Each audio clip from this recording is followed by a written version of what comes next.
Welcome in, everybody. Happy Father's Day. Hope all of you had a good weekend and avoided college baseball as much as possible. But no, happy Father's Day to all of you. Appreciate you being here. I know we're a little late tonight. It's simply because of that. We spent our day watching the U.S. Open, which, I mean, you want to talk about theater.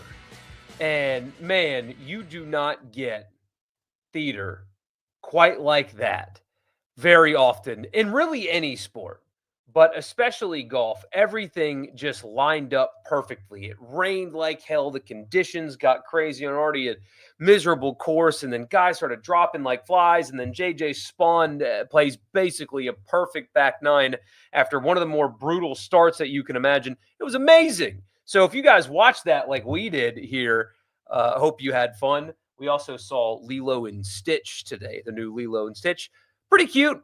The little alien dog guy kept him entertained for a while. So I think we're finally at the age where we can sit through movies now. So pretty good.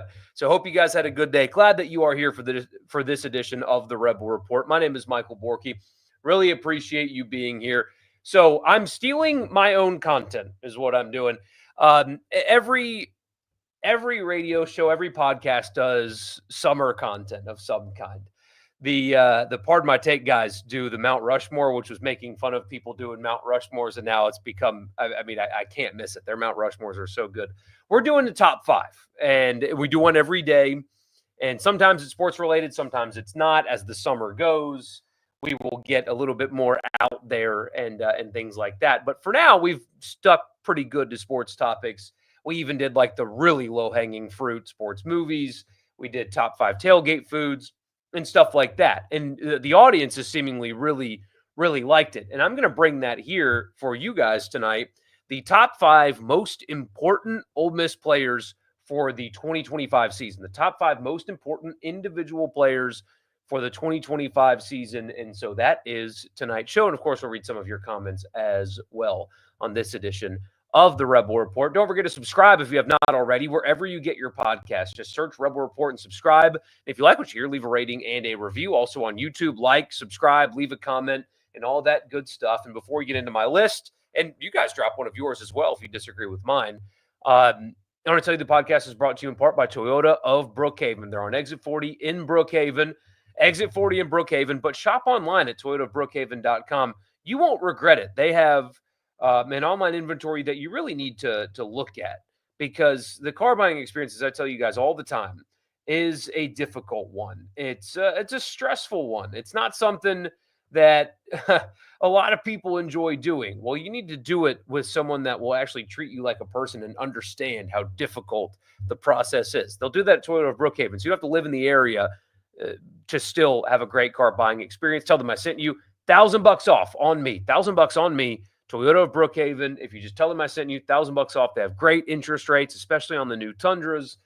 Service department that's open 7 a.m., 7 p.m. So any make or model, they'll take care of you. Toyota Brookhaven, they will deliver. So here's my top 5, starting with number 5, my top 5 most important Ole Miss players for 2025. Number 5 is TJ Daugherty. TJ Daugherty, it's going to be kind of goofy because, like, Suntarine Perkins didn't make my list. And that's only because Suntarine Perkins is already like an established, even though, I guess he's going to be playing off the ball a little bit more this year, maybe. But he's more of an established guy. You know exactly what you're going to get with him. You don't need a stepping up from him. You just need him to continue to be what he was a year ago. And so this is more about players that need to step up and fill some kind of a void. That elevates their importance, in my opinion. That's my rationale. Maybe it's a little goofy and you guys disagree, but number 5, TJ Daugherty. The linebacker position, in this included him, he was a part of this, was really, really good a year ago. The entire defense was really good a year ago for the most part, but linebacker was especially quite good. But Chris Paul is now not at Ole Miss, and what a pleasant surprise he was. He was a good pickup out of the portal. I didn't think anybody expected All-American when they got him.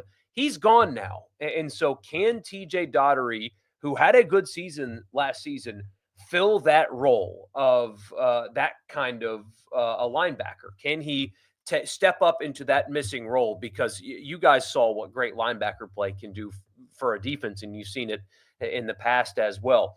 Chris Paul is a big loss for this Ole Miss defense.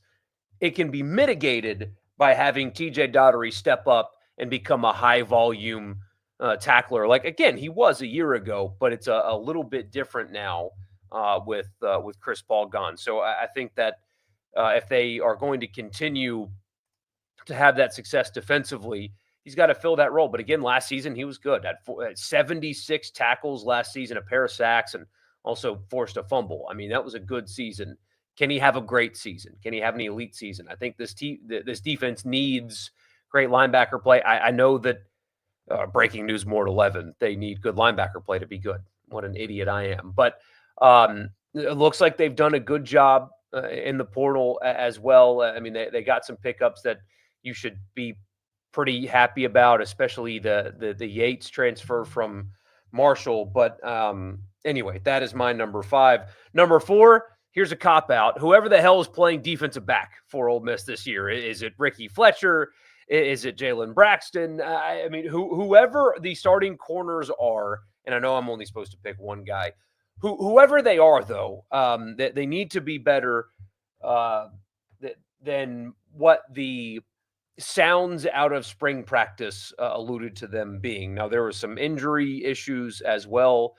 They had to be active in the spring portal, and I mean, they got guys out of the spring portal. They got Fagan from Clemson. He was a 4-star prospect, didn't really play there, but he redshirted, so still has a ton of eligibility if they need it. But there was a lot of activity for Ole Miss in the spring portal, Fletcher being another one, because if you try to read between the lines and interpret what was going on at spring or in spring, then not good at the defensive back position at all. So whoever is going to play there needs to be much better than what it sounds like they had in spring. We talk about it all the time. You guys have said it. I've said it. Everybody said it.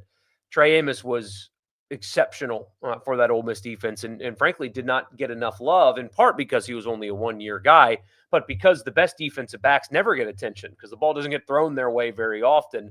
He was able to take away, 33% of the field, basically.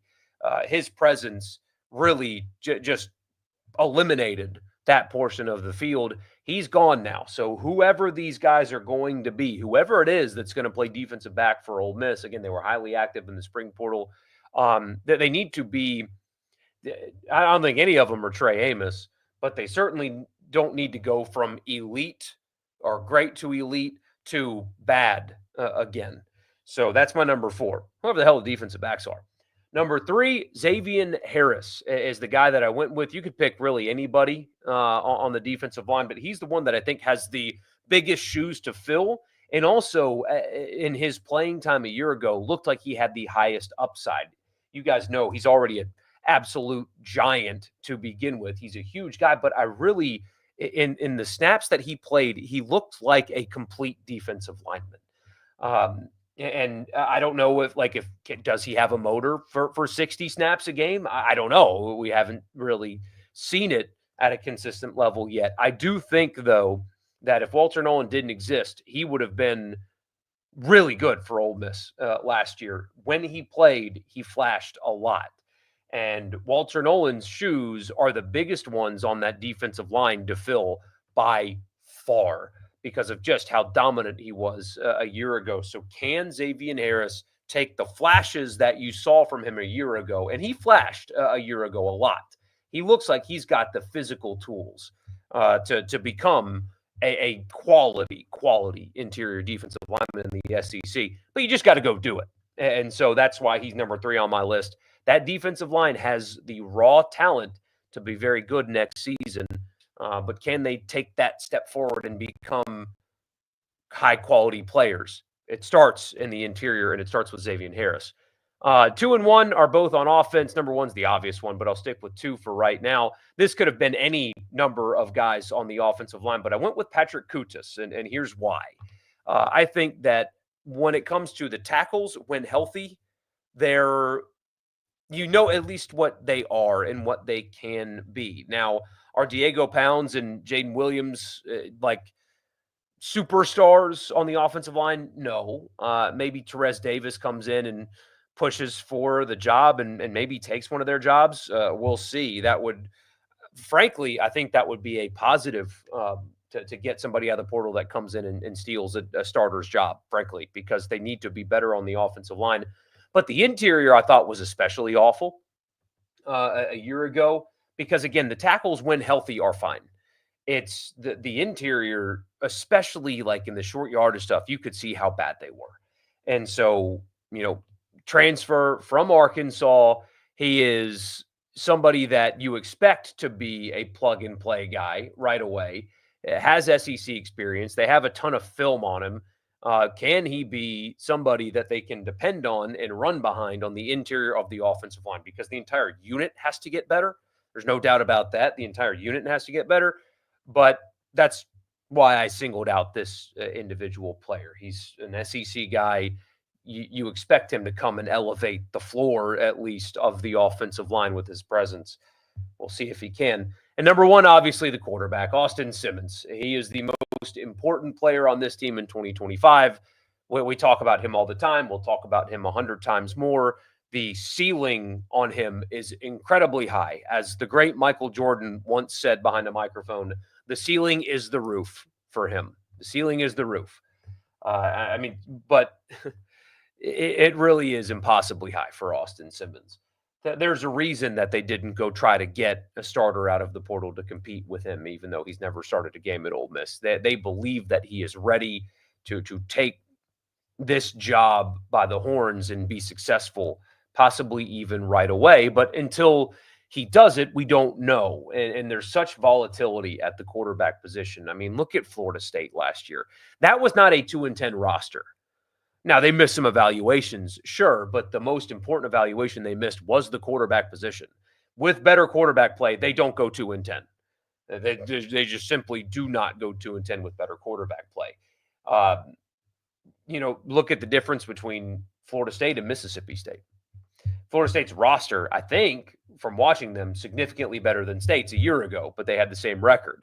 Why? Florida State's quarterback play was significantly worse than even Mississippi State's playing a freshman after Blake Shapen got hurt. Quarterback, it just creates such that position, as you guys know. I'm not, reinventing the wheel here. It's obvious how important quarterback is, and having a very inexperienced, albeit talented quarterback can go multiple ways. And so that's why he's the most important player on the team. And also a leadership void gets left behind with Dart to the NFL. And can he step in and fill that role despite being a young quarterback? Well, we'll see. 3 years in the system certainly helps him, though. There's no doubt about that. We'll get back to your comments after I tell you the podcast is brought to you in part by Advantage Business Systems. Check them out online at absms.com. Advantage Business Systems has you covered for all of your Mississippi office technology needs. If you're a Mississippi business and you need technology in the office, check them out at Advantage Business Systems, absms.com. Podcast is also brought to you by Priority One Bank. They make you their priority every day with their online banking platform. It's a one-stop shop. All you need is an internet connection, and you can do whatever it is that you need to do with your money. Again, 16 locations in Mississippi. There's very likely to be one in your backyard. So check them out. Bank with me at Priority One Bank. Just a feeling, but Coastal looks like the team to win it all in Omaha is the first comment. I hope so. I'm going to be mean here, but it's just a fact. Coastal Carolina, at least when I was growing up in the upstate, was the safety school for everybody. Literally everybody I know applied for school at Coastal Carolina. Literally everybody, because everybody knew at least you were going there. So, there were some people like applying to Georgia and North Carolina and stuff like that. These good schools that actually turned people down. Not Coastal. You knew you were going there, but they've really invested in all sports there. They're really trying, and even like their logo and color scheme and all that's pretty cool. So I would appreciate it and enjoy that. Keith Carter is number one, and the rest of the list is fungible after that. No kidding. Hope you had a good Father's Day. Appreciate that. Yeah, we had a good time. Pretty low key. Went to Waffle House, went to a movie, watched the U.S. Open. A pretty low key day. He'll actually sit and watch golf with me for a little bit. He gets bored, but after like 2 hours, like he'll actually watch. It's pretty cool. Hope the kid from New Albany that committed to LSU didn't make a Jeremy Liggins mistake. It's all I'll say about that is it's June and it's also the transfer portal era. So don't sweat it.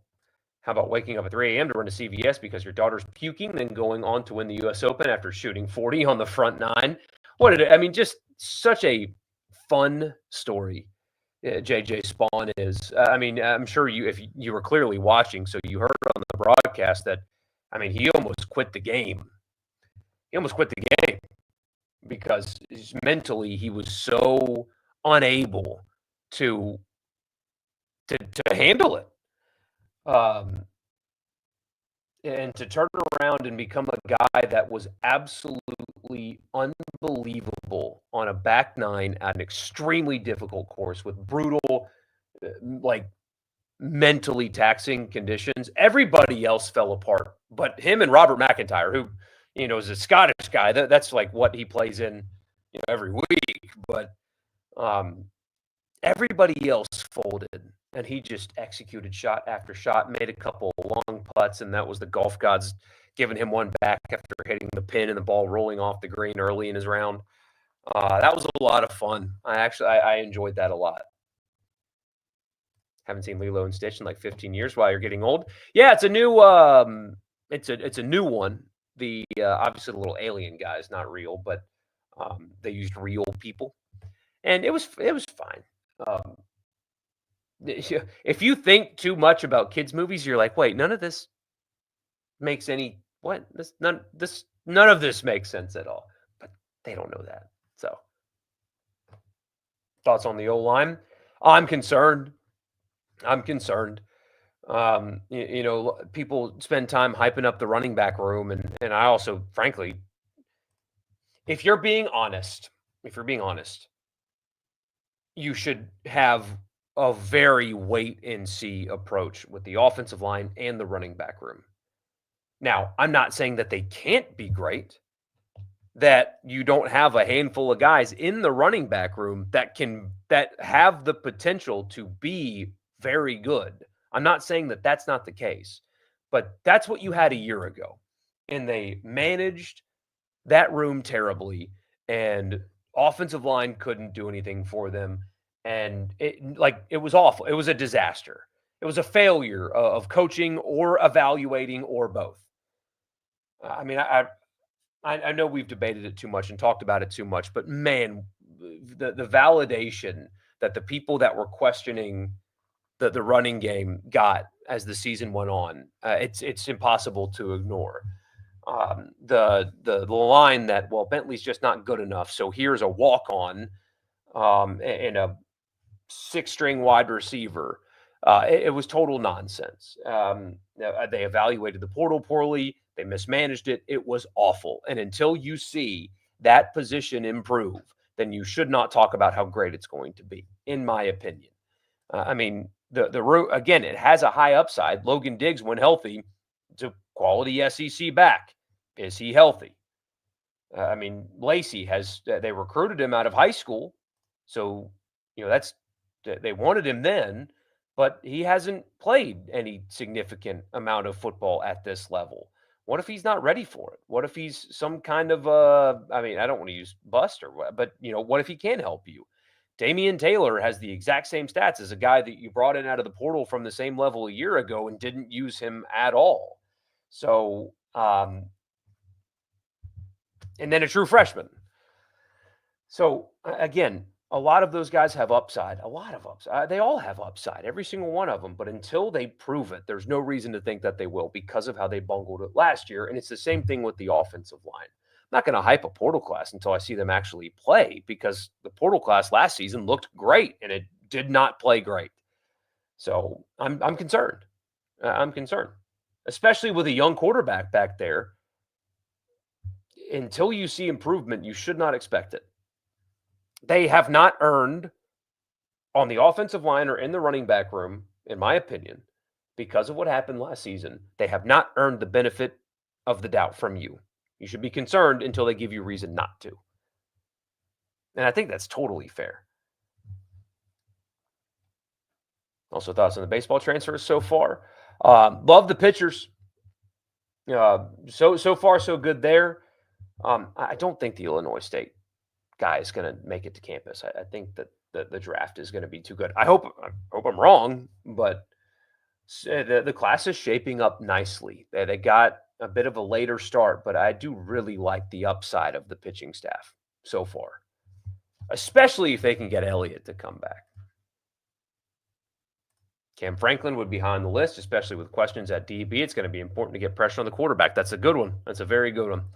I have 4. For me, it would be Caden Lee, Centarian Perkins, Daquan Wright, and Dejon Stribling. Maybe a 5th would be one of the D linemen. And maybe I am, but my rationale wasn't good, but I am so confident that their pass catchers are going to be good that I didn't list them as quote unquote important because I'm not concerned about their ability to fill a void or the need for them to step up to replace the guys that they lost. I think that they're not going to miss a beat at wide receiver, to tell you the truth. They're going to be better as a whole, I think, next season than they were last season. So again, maybe my rationale was not good there. Offense is the bigger issue for this program right now. 10 times the issue that defense is.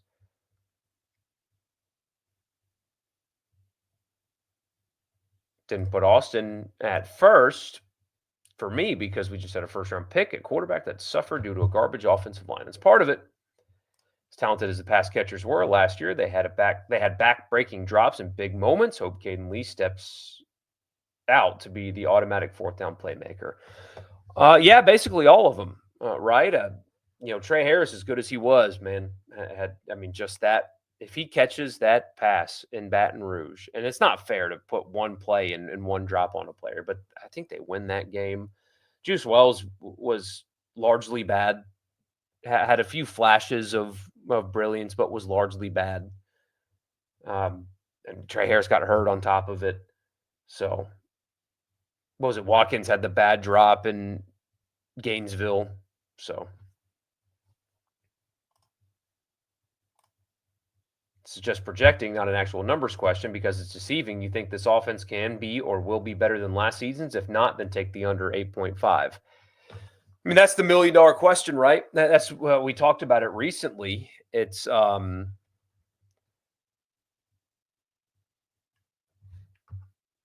so interesting because they didn't make any material changes with the staff. And personnel-wise, they lost a first-round pick at quarterback. And, look at what Watkins is doing in training camp, right? Look at Trey Harris was an early round pick, obviously. So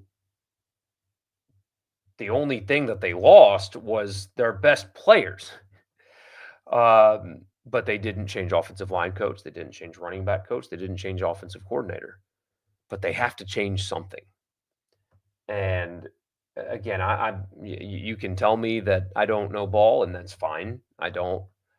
But you also can't tell me that they maximized their personnel a year ago. And you also can't tell me that offensively they were schemed great and had all the right strings being pulled from a coaching perspective and just simply didn't have the players to score more than 2 touchdowns at home against Kentucky. You're not going to convince me of that. They were bad in short yardage. They couldn't run the football, and that's in part because, if not mostly because of offensive line issues, but also whose fault is that? It's your fault. You're evaluating, recruiting, or developing poorly. If not one of those things, maybe it's all of those things. So that still falls on the back of coaching. But bad in second halves, bad in short yardage, there's an issue there. And so they have to self-scout in order to fix those issues. If anybody can do it, it's Lane Kiffin. So that should give you confidence. If anybody can do that, it's him. And it does sound like they're going to do things a little bit differently with the quarterback change. So we'll see what that is. But last season was not just a player's issue. No way. Non-conference running up the score numbers don't matter. Look at the conference game scoring in the eye test. It was so bad outside of Arkansas and Georgia. They had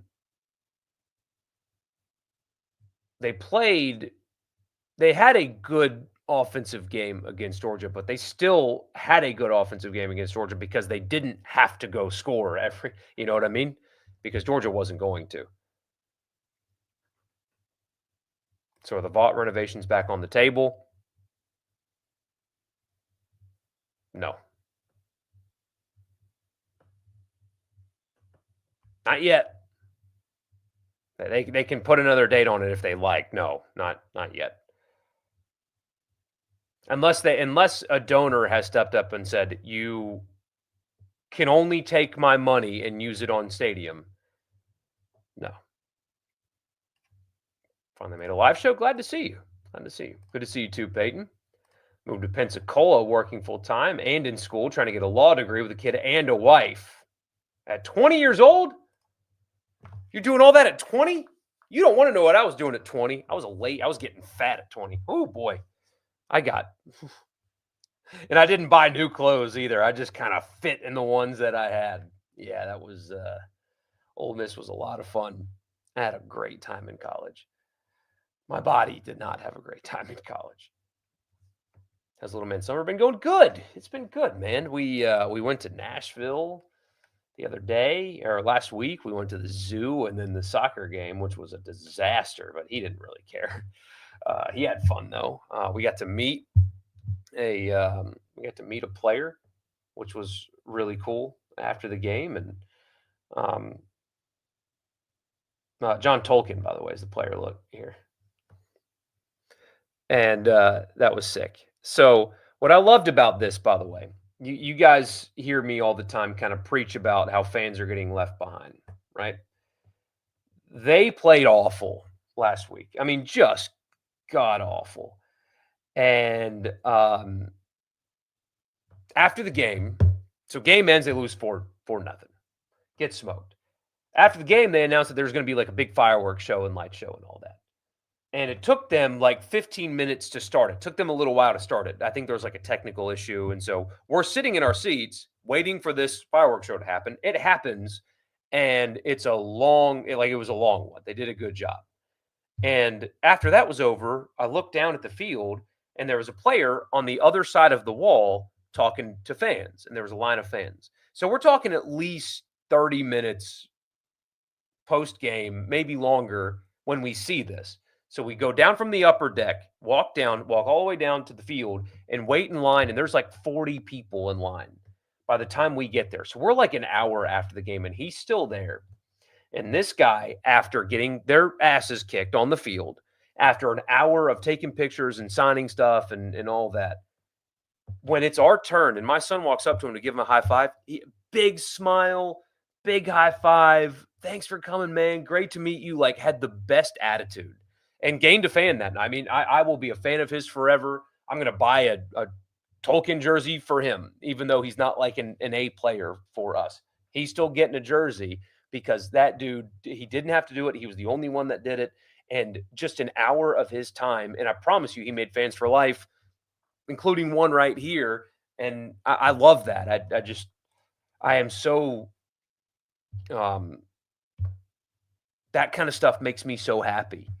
And my little guy had a moment like that. And I'm telling you, after an hour, he was still like, hey, man, good to see you. Like, gave my all that. It was awesome. So created a fan for life. And I wish that more athletes understood how simple, how easy it is to get people on your side like him. So that was fun. We had a good time. We'll do some water parks and stuff later as well. So we'll do a beach weekend or maybe just like a day trip down to the coast. And yeah. Can you put a running back on a list of 5 just out of principle? Yeah, pick one, whichever one. What are you going to do without J.J. Pegues? He was the best running back. Seriously, that's the thing. Are the rumors about hiring? I have no idea. I don't know. Um, don't you have to get rid of a hitting coach in order to hire a new one? So it's been one game, but had a vintage Arkansas and Omaha again.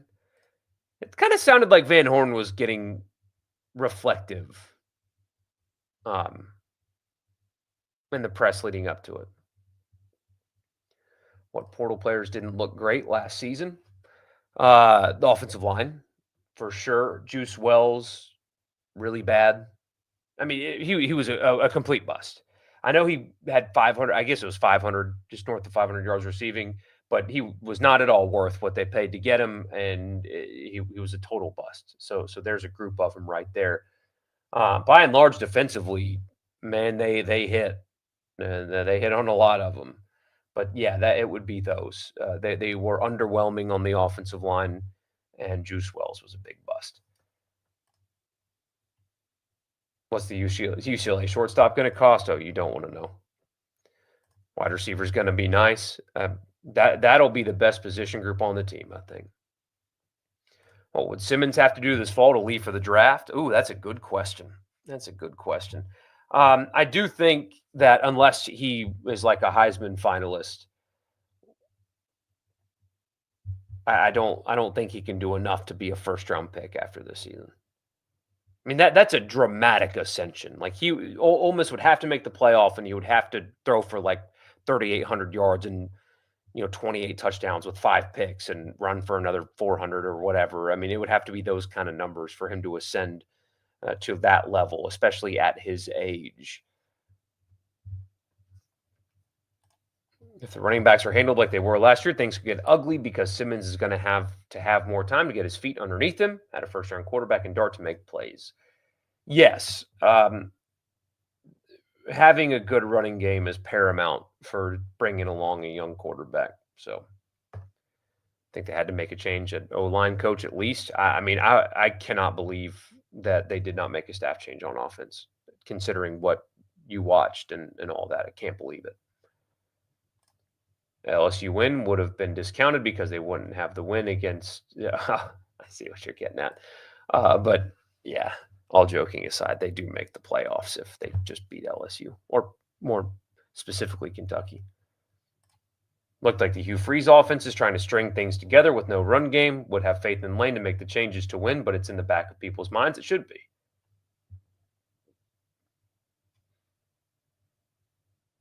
Interested to see what I do for the most important games for Ole Miss in 2025.